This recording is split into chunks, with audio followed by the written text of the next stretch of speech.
Hello, welcome back. Our next pose is Sirsasana. Sirsasana is headstand.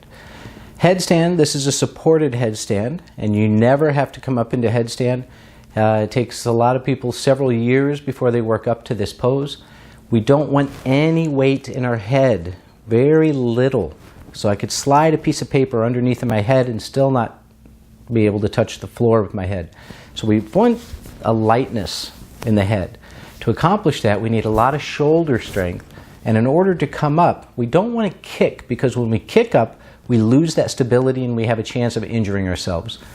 If you've watched any of my videos, you understand I don't want you to be hurt. I want you to be able to enjoy this and to practice for a long time. So that's why I'm shooting the videos, so that we can do this and do it safely. Here we go. Okay, so I'm going to show you some preparatory poses first. First, if you're wearing a long sleeve shirt, roll the arms up so that the elbows are on the sticky mat. We don't want any wobbly, and we don't want anything to slip and slide. So we come first to establish roughly our placement for our elbows. So we come to the sticky mat, and we're going to walk the arms in so that our fingers overlap the elbows. Once we have that, that's our placement. We want the elbows planted there. We're going to pivot out from the arms, interlace the fingers. The pinky is going to come underneath here, and then we plant the forearms firmly down into the floor.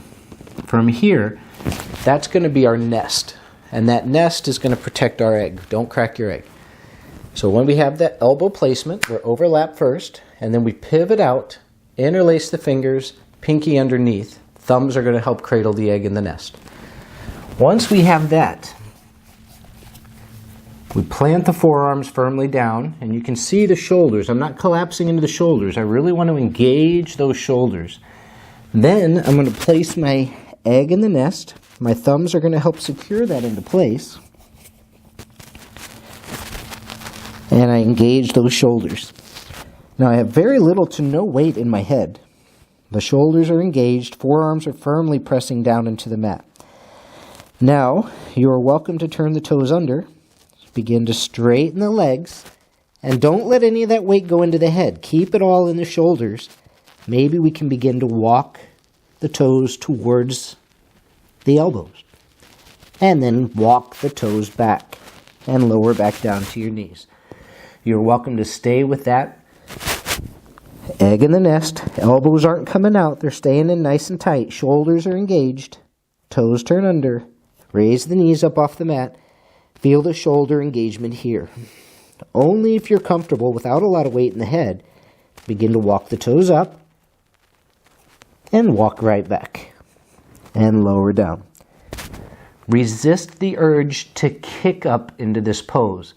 We don't want to kick. We don't want that instability in the neck. We don't want a loss of balance. You can use a chair if you're comfortable there and the shoulders are engaged, and you walk the feet up, and you can put your feet up on a chair if you like. But don't let any of the weight just sink into the head or into the neck. If you have the core strength and the shoulder strength to keep the head off the floor, the egg goes in the nest, forearms pressing down, shoulders engaged, toes turned under. Take a nice deep inhale. Exhale, raise the knees up. Begin to walk the toes up towards the elbows until they become very light. Now the core brings the legs up. Thighs are inwardly spiraling. Shoulders are engaged. Toes reaching towards the ceiling. Toes pull back. Big toe mound still stretching upward. And breathe.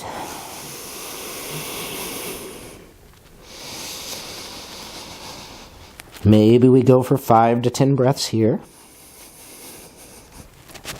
If you're still comfortable, we can try Urdhva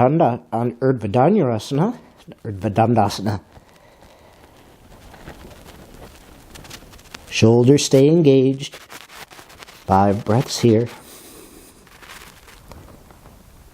And right back up. For another 5 or 10 breaths.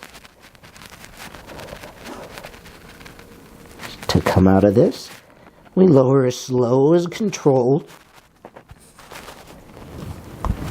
And go immediately to Balasana. Whether we just did the prep or we did the full pose, knees apart, bottom to the heels, softening the forehead towards the floor. If you want to soften the shoulders, reach back and grab your heels, soften the shoulders down towards the floor.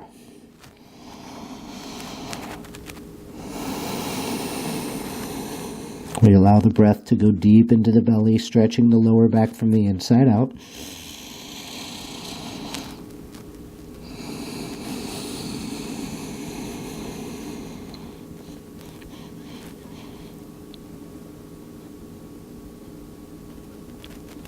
And when you're ready, bring the arms back out in front of you. Slowly come back to hands and knees. Walk the knees in under the hips. And you're welcome to take a vinyasa there. Sirsasana, headstand, and some preparatory poses. Thank you for watching.